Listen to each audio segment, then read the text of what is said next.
la TV-CRA est au cœur des préoccupations des gens d'ici depuis plus de 45 ans. C'est donc un honneur pour moi de soutenir et de contribuer à l'essor de la télévision communautaire de la région des Appalaches. Bon visionnement.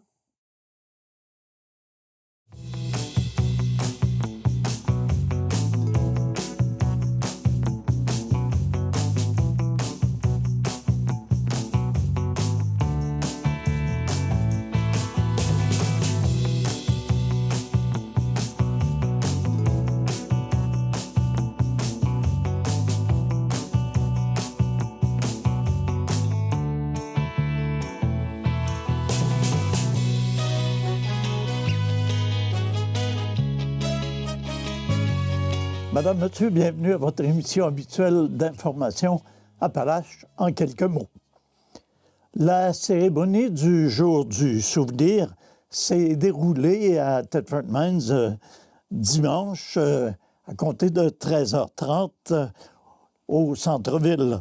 On y notait la participation des dignitaires de notre région, vétérans et militaires originaires de la grande région de Thetford, ainsi que l'escadron 775 Kiwanis des Cadets de l'air.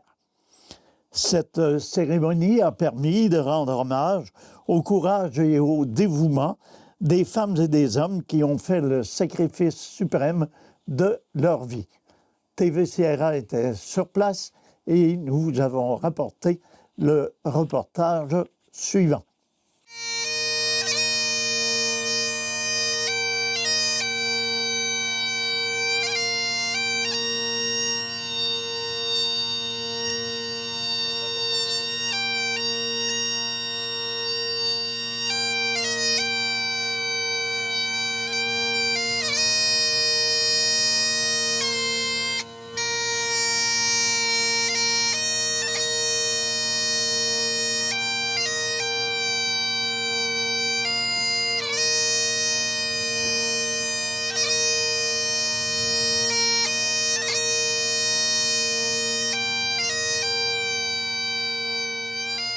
Bienvenue à notre cérémonie du jour du souvenir pour la grande région de Thetford. Partout au Canada et dans de nombreux pays, les gens se rassemblent le 11 novembre pour rendre hommage au courage et au dévouement des femmes et des hommes qui ont fait le sacrifice suprême, soit mourir pour leur pays. Les hostilités de la Première Guerre mondiale ont pris fin à la 11e heure, le 11e mois 1918. Plus de 279 hommes de la région de Thetford ont participé à la guerre entre 1914 et 1918. L'année suivante, on a célébré le premier jour du souvenir pour commémorer celles et ceux qui ont fait le sacrifice suprême et aussi remercier les femmes et les hommes qui ont servi leur pays.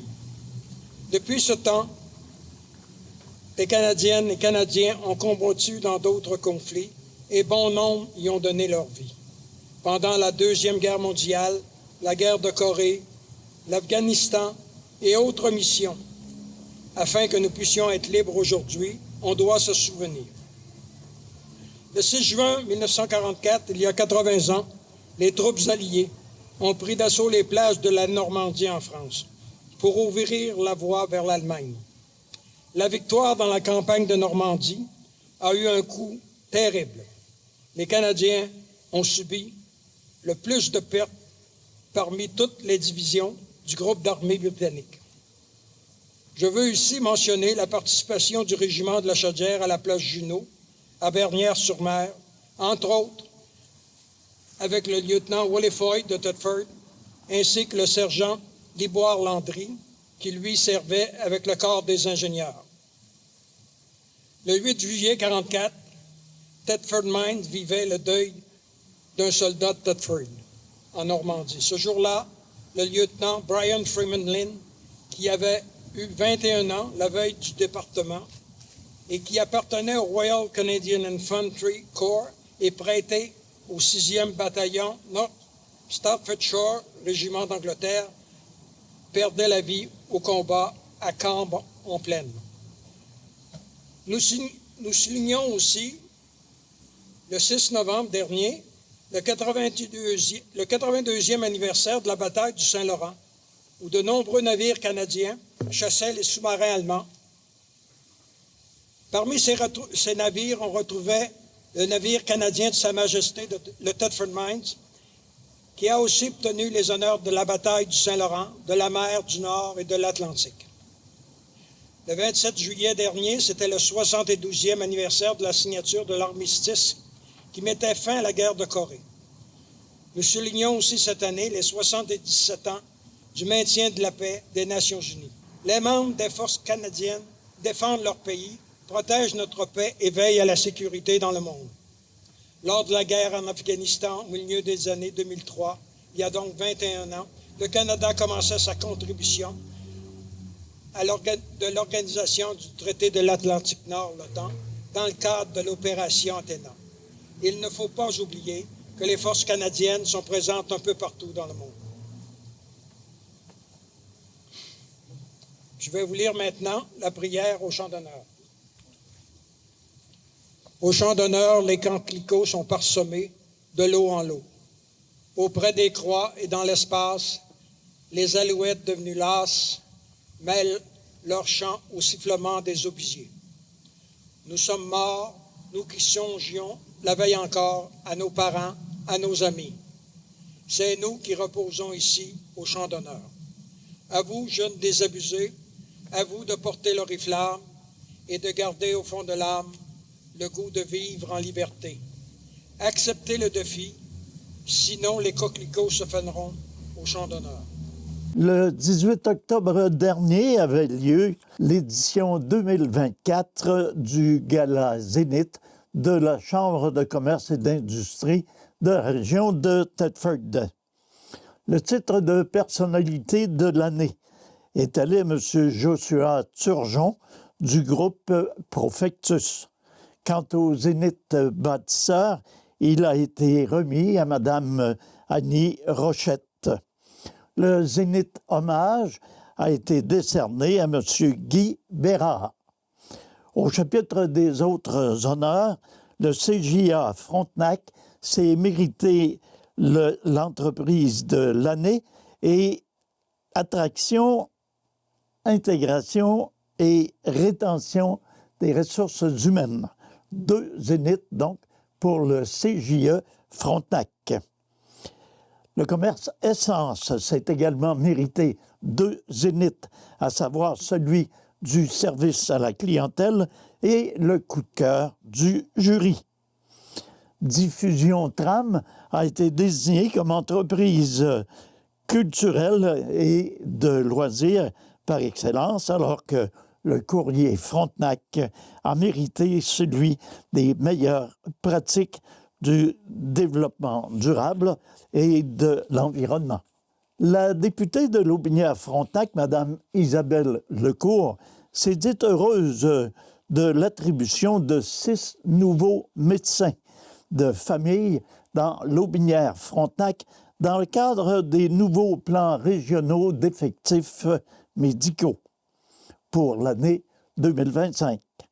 2 médecins pourront donc pratiquer dans le territoire du CLSC de Lotbinière et 4 nouveaux médecins seront intégrés dans le réseau local de santé de Thetford. Ils font partie des 458 médecins ajoutés au Québec, répartis afin de mieux répondre aux besoins des patients et des patientes.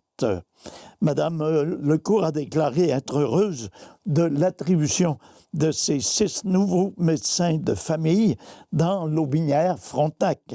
Cette annonce était très attendue par notre communauté, a-t-elle mentionné. L'ajout de ces 6 médecins vient répondre à un besoin important et je suis certaine que les soins de première ligne deviendront plus accessibles à tous, de conclure Mme Lecourt. Les plans régionaux d'effectifs médicaux ont pour objectif de répartir géographiquement et équitablement les effectifs médicaux en médecins de famille dans toutes les régions du Québec. Pour chaque région administrative, une cible annuelle de recrutement, c'est-à-dire un nombre de postes, est autorisé. Les plans régionaux d'effectifs médicaux tiennent compte de la mobilité des médecins déjà en exercice, des départs à la retraite et du nombre attendu de nouveaux médecins. Tous les cours offerts à la clientèle inscrite en francisation au Centre d'éducation des adultes L'Escale prendront fin le 15 novembre prochain. Dans la foulée des diminutions de services en francisation annoncées par de nombreux centres de services scolaires au Québec, le Centre de services scolaires des Appalaches avait le choix de maintenir la moitié des niveaux d'enseignement, niveau de 1 à 4, sur une échelle de 8. Cette décision visait à permettre aux immigrants d'atteindre le niveau requis pour déposer une demande de renouvellement de permis de travail et ainsi accéder à la poursuite de leur formation par l'entremise du service aux entreprises. Cependant, la direction générale du Centre de services scolaires des Appalaches a reçu depuis une directive gouvernementale, à savoir que cette voie aurait un impact négatif majeur sur le financement futur de l'organisation. Il a donc fallu se résigner à fermer l'ensemble des groupes. Le personnel affecté par la fin du programme se verra donc offrir d'autres opportunités au sein du Centre de services scolaires des Appalaches et les élèves devront se tourner vers le ministère de l'Immigration et de la francisation pour obtenir des services. C'est bien un regret que nous devons procéder à la fermeture du programme, de souligner M. Jean Roberge, directeur général du CSSA.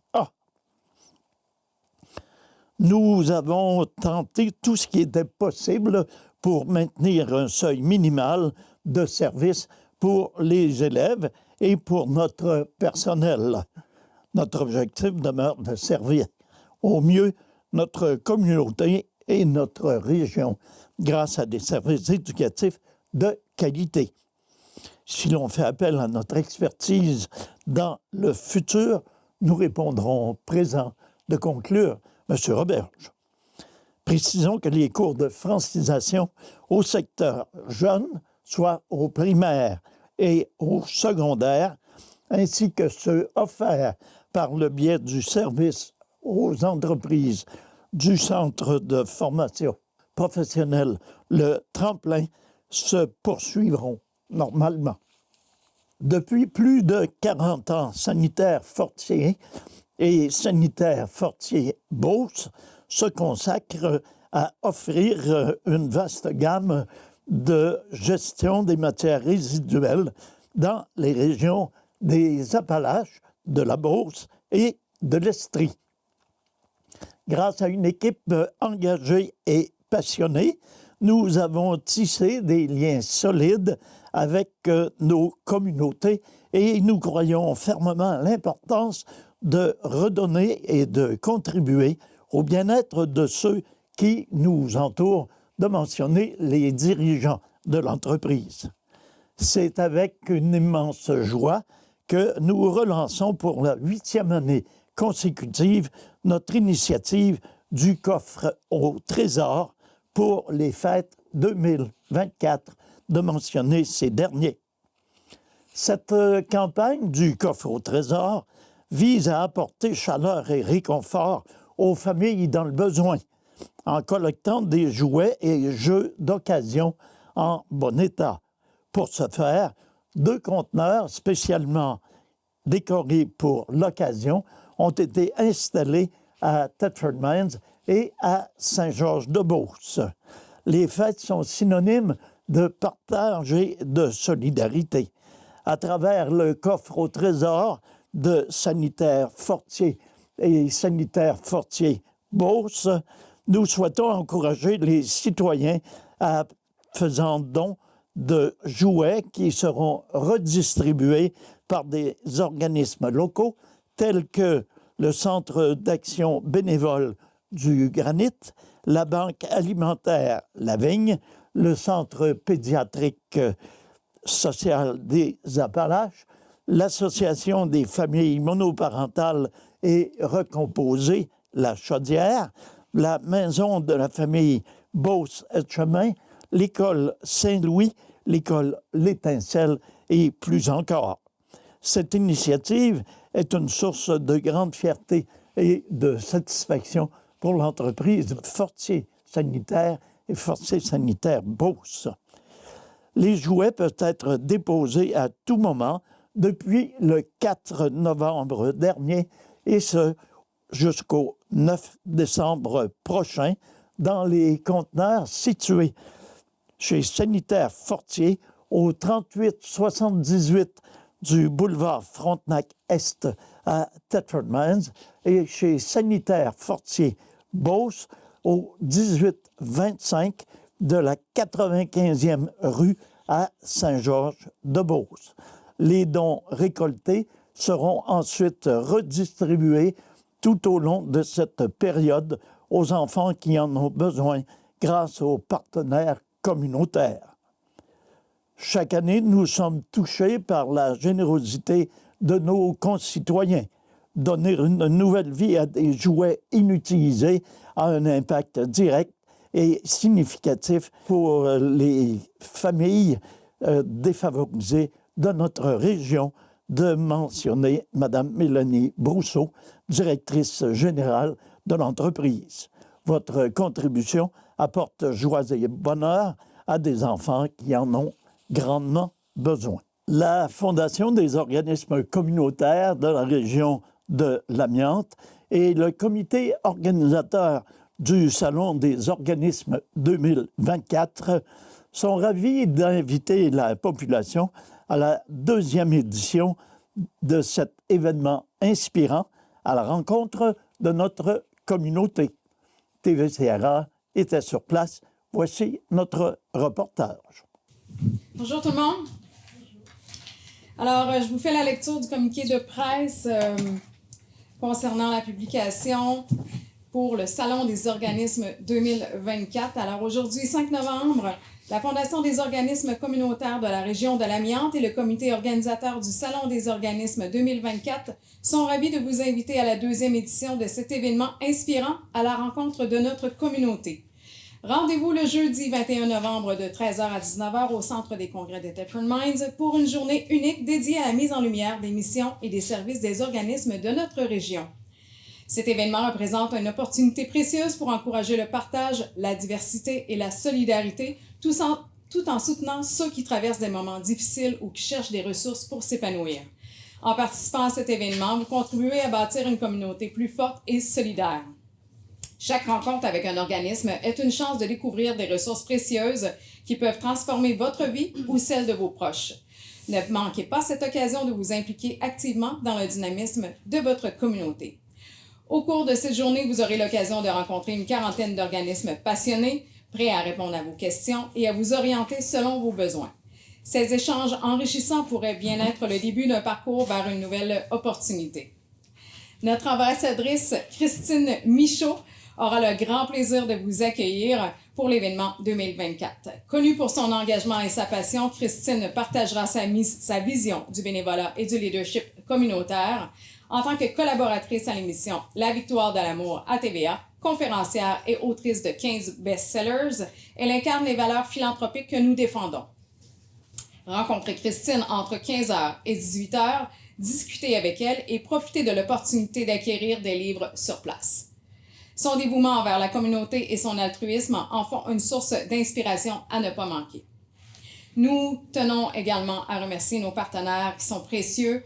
Alors, une belle gratitude pour le Courrier Frontenac, le ministère de l'Éducation, le ministère de l'Environnement, le ministère de la Justice, le ministère des Affaires municipales, ministère de la Solidarité et de l'Action communautaire, ainsi que François Jacques, député de Mégantic, Isabelle Lecourt, députée de Lobinière-Frontenac, Luc Berthold, député de Mégantic de l'Érable, Ruby Otto, MRC des Appalaches, Raymond Chabot, Grant Thornton, Desjardins et la CDC des Appalaches.